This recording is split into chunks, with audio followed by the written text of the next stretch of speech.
நம் மாண்புமிகு தமிழ்நாடு முதலமைச்சர் அவர்களை பேரன்போடு வரவேற்கிறோம். As we mark the beginning of a historic event, we extend a warm welcome to the Honorable Chief Minister of Tamil Nadu to the celebrations.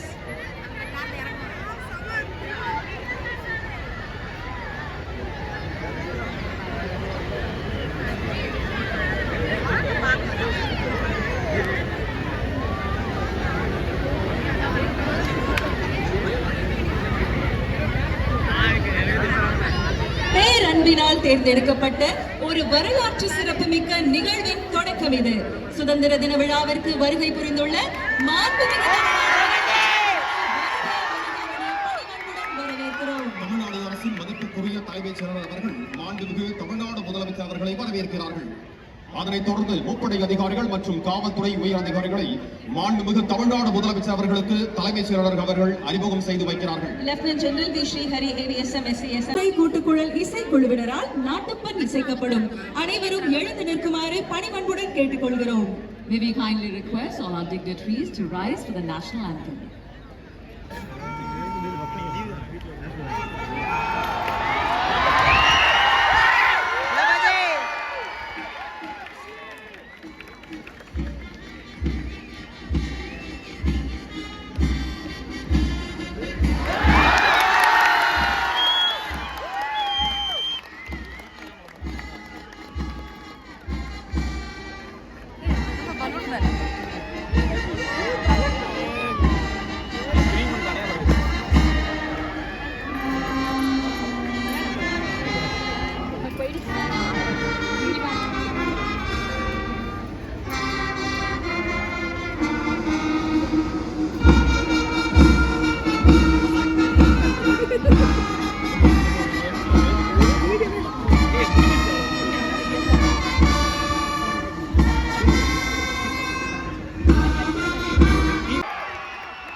Tamil Nadu சட்டமன்ற பேரவைத் தலைவர் அவர்களே,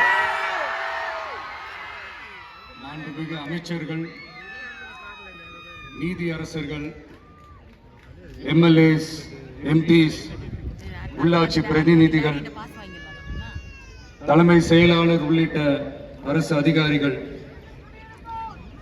நம்ம தாய் நாட்டின் சுதந்திர போராட்டத்தில் பங்கேற்று இன்னைக்கும் வாழ்ந்துட்டு இருக்கிற தியாகிகள், தற்போது குடும்ப ஓய்வூதியம் பெற்று வரும் சுதந்திர போராட்ட தியாகிகளின் வாரிசுதாரர்கள், DGP உள்ளிட்ட அனைத்து காவல்துறை அதிகாரிகள், முப்படைகளை சேர்ந்த அலுவலர்கள், வீரர்கள், சிறப்பு விருந்தினர்கள், இன்னைக்கு இந்த சுதந்திர தினத்துல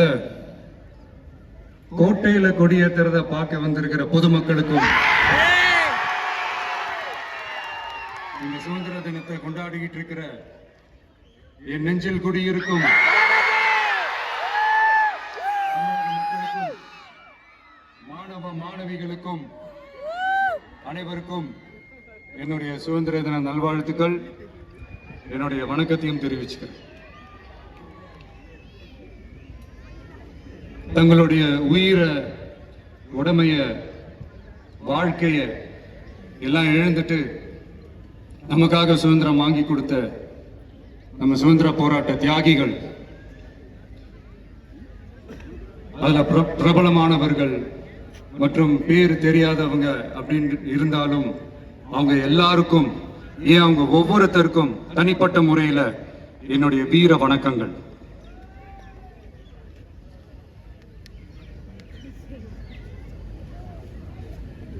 நம்மள ஒரு அடிமை மாதிரி வச்சிருக்காங்க அப்படின்னு தெரிஞ்சிட்டாலே மக்கள் மத்தியில் ஆட்டோமேட்டிக்கா ஒரு ஒற்றுமை ஒண்ணு வர ஆரம்பிக்கும். எல்லாரும் ஒரே மாதிரி யோசிச்சு ஒண்ணு சேர ஆரம்பிப்பாங்க. அப்படி ஒண்ணு சேர்ற இடத்துலதான் சாதி உடையும், மதம் உடையும், மொழி, இனம் இந்த மாதிரி எல்லாமே உடைஞ்சு நொறுங்கும். அப்படி உடைஞ்சு நொறுங்குற இடத்துலதான் கிடைக்கிறது தான் உண்மையான சுதந்திரம்.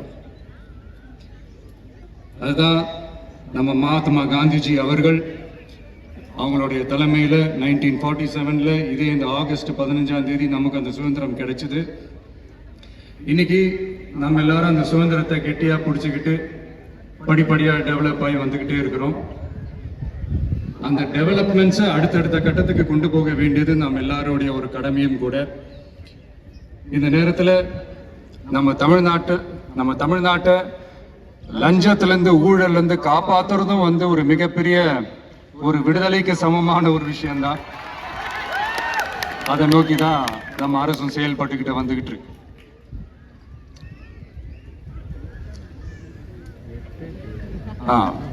இந்த 386 ஆண்டு பழமையான இந்த கோட்டையில இங்க மேல ஏறி வந்து இந்த 80வது சுதந்திர தின நாள்ல நம்ம நாட்டோட தேசிய கொடியை ஏத்தி வச்சு இன்னைக்கு இந்த விழாவில் என்ன பேசவும் வச்சிருக்கிறீங்க. அதுக்காக உலகம் முழுவதும் இருக்கிற என்னுடைய தமிழ் சொந்தங்களுக்கும் தமிழ்நாட்டு மக்களுக்கும்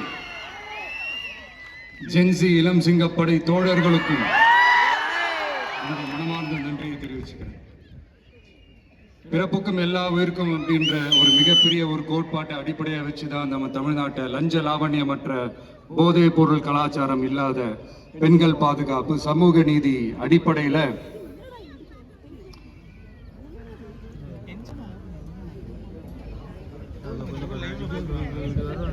ஒரு வெளிப்படையான ஒரு உண்மையான ஒரு நேர்மையான ஒரு நிர்வாகமா இதை நாம செயல்பட்டுக்கிட்டு வந்துகிட்டு இருக்கிறோம். பொது வாழ்வுல சமரசம் இருக்கவே கூடாது. மக்கள் நலன் தான் மிக மிக முக்கியமான ஒரு விஷயம். அந்த அடிப்படையில தான் தமிழக வெற்றி கழக அரசு செயல்பட்டுக்கிட்டு வந்துகிட்டு இருக்கோம். அதே அடிப்படையில தான் மக்கள் நலன் சார்ந்த திட்டங்கள்லையும் நம்ம சென்ட்ரல் கவர்மெண்டோட நிர்வாக ரீதியா ஒத்துழைப்போட இருக்கிறோம். But at the same time நம்ம தமிழ்நாடு கொள்கைகள்னு வந்துட்டா மாநில உரிமைகளுக்கு எதிரான முடிவுகள்லையும் சரி, தமிழ்நாட்டுக்கு எதிரான கொள்கை முடிவுகள்லையும் சரி நம்ம டிவிகே அரசு எப்பவுமே எதிர்க்கும். அதுல எந்த மாற்று கருத்துமே கிடையாது. அதே மாதிரி இதுக்கு முன்னாடி நிறைய திட்டங்கள்லாம் கொண்டு வந்திருக்காங்க. அதுல எதெல்லாம் மக்களுக்கு யூஸ்ஃபுல்லா இருக்கிற மாதிரி திட்டங்கள் இருக்கோ அதெல்லாம் கண்டினியூ பண்ணிக்கிட்டு தான் இருக்கிறோம். ஃபார் எக்ஸாம்பிள் ஜெயலலிதா மேடம் கொண்டு வந்த அம்மா உணவகம் திட்டம், அது இன்னும் மெருகேற்றி கண்டினியூ பண்ணிக்கிட்டு தான் இருக்கிறோம். அது மாதிரி காலை உணவு திட்டம் அதையும் இன்னும் விரிவுபடுத்தி 6th ஸ்டாண்டர்ட்லேருந்து 8th ஸ்டாண்டர்ட் வரைக்கும் அதையும் விரிவுபடுத்தி வர செப்டம்பர் 17ஆம் தேதி பெரியார் அவர்களுடைய பிறந்த நாள் அன்னைக்கு அதை தொடங்க இருக்கிறோம். ஸோ நம்மளுடைய அரசு, உங்களுடைய அரசு இந்த 3 மாசம் ஆகுது. இந்த 3 மாசத்துல விவசாயிகளின் பயிர்க்கடன் ரூபாய் 5932.23 கோடி தள்ளுபடி செய்யப்பட்டுள்ளது. குறுவை சாகுபடி தொகுப்பு திட்டத்திற்கு ரூபாய் 134.83 கோடி வழங்கப்பட்டுள்ளது. ஒன்றிய அரசு நிதியுடன் ரூபாய் 12,642 கோடியில் 125 நாள் வேலைவாய்ப்பு திட்டம் மற்றும் ஜல் ஜீவன் குடிநீர் திட்டம் ரூபாய் 18,123.05 கோடியில் செயல்பாட்டிற்கு கொண்டு வரப்பட்டுள்ளது. சுகாதாரத்துறையில் சேவைக்கு நலம் AI செயலி கொண்டு வரப்பட்டுள்ளது. பேரறிஞர் அண்ணாவின் பிறந்த நாளான செப்டம்பர் 15ஆம் நாள் தாய் மாமன் தங்க மோதிர திட்டம் ரூபாய் 755.83 கோடியில் தொடங்கப்பட உள்ளது.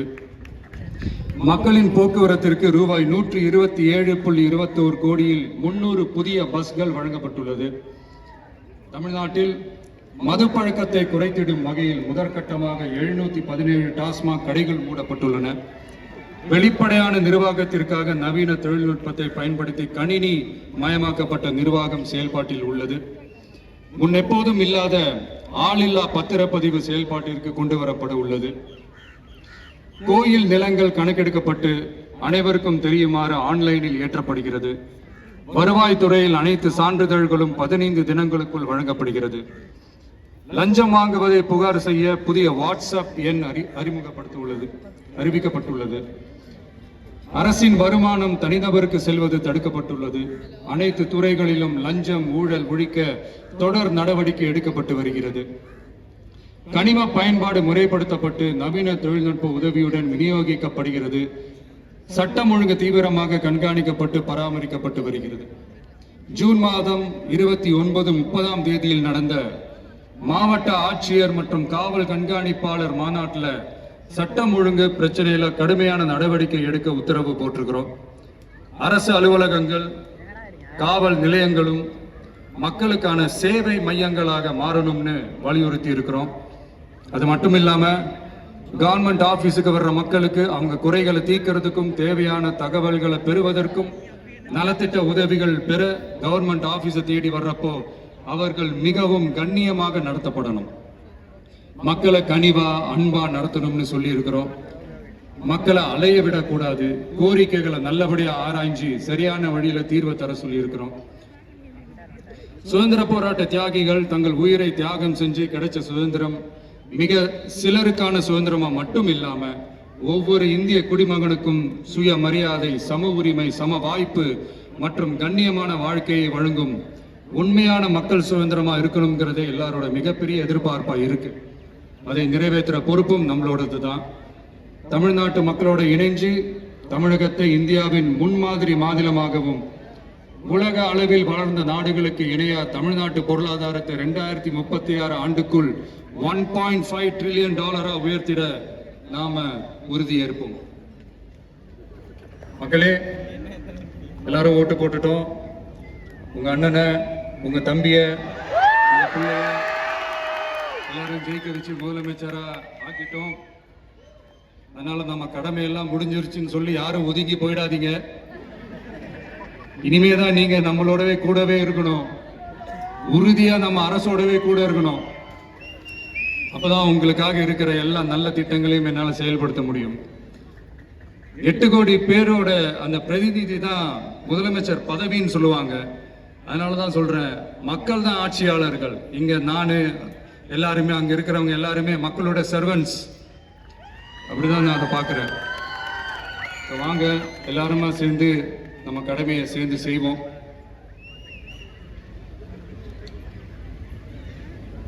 நம்ம அரசுக்கு எதிரான சக்திகளையும் சரி சதிகளையும் சரி முறியடிப்போம். நீங்க எல்லாரும் நம்மளோட இருக்கும்போது எனக்கு வேற என்னங்க கவலை? நல்லதை மட்டுமே நோக்கி நகர்வோம். அப்படி நல்லதை மட்டுமே நோக்கி நகரும் உங்க அரசு உங்களுடைய எதிர்பார்ப்புகளையும் உங்களுடைய கருத்துக்களையும் மனசுல வச்சுக்கிட்டு தான் நல்ல சிறிய புதிய அறிவிப்புகளை அறிவிக்க இருக்கிறோம். அதுல ஒரு சிலதை மட்டும் இங்க நான் படிக்கிறேன். ஒண்ணு, தாய்நாட்டிற்காக தன்னலமற்ற தியாகம் செய்து நமது நாட்டின் பாதுகாப்பிற்காக அரும்பாடுபட்ட முன்னாள் படை வீரர்களின் நலன் கருதி அவர்களது 2 மகள்களுக்கும் வழங்கப்படும் திருமண நிதி உதவி 25,000 ரூபாயிலிருந்து 50,000 ரூபாயாக உயர்த்தி வழங்கப்படும். 2, மாற்றுத்திறன் கொண்ட முன்னாள் படை வீரர் மற்றும் அவர்களை சார்ந்தோர்களுக்கு வழங்கப்பட்டு வந்த மாதாந்திர நிதியுதவி 5,000 ரூபாயிலிருந்து 7,000 ரூபாயாக உயர்த்தி வழங்கப்படும். 3, மாநில அரசால் விடுதலை போராட்ட வீரர்களுக்கு வழங்கப்பட்டு வரும் மாதாந்திர ஓய்வூதியம் 23,000 ரூபாயாக உயர்த்தி வழங்கப்படும். 4, மாநில அரசால் விடுதலை போராட்ட தியாகிகளின் குடும்பங்களுக்கு வழங்கப்பட்டு வரும் மாதாந்திர குடும்ப ஓய்வூதியம் 12,500 ரூபாயாக உயர்த்தி வழங்கப்படும். 5, வீரபாண்டிய கட்டபொம்மன், முத்துராமலிங்க, விஜய ரகுநாத சேதுபதி, மருது சகோதரர்கள் மற்றும் பாபு சிதம்பரனார் ஆகியோரின் வழித்தோன்றல்களுக்கு வழங்கப்பட்டு வரும் மாதாந்திர சிறப்பு ஓய்வூதியம் 11,500 ரூபாயாக உயர்த்தி வழங்கப்படும். இவற்றிற்கான அரசாணைகள் அரசால் வெளியிடப்பட்டுள்ளது. I once again extend my respectful greetings and salute the people of Tamil Nadu who has broken the caste and religious considerations, rejecting money and muscle power, and gave us an overwhelming support to establish people-centric and social justice government. We are on a mission mode to achieve corruption-free government. We want our people to develop zero tolerance towards corruption. And we appeal to the officials and the people of Tamil Nadu to make our state corruption free. இன்னைக்கு இந்த விழாவில் பரிசு வாங்க போற, பாராட்டுகளை வாங்க போற, விருதுகளை வாங்க போற அனைவருக்கும் என்னுடைய வாழ்த்துக்களை தெரிவிச்சுக்கிறேன்.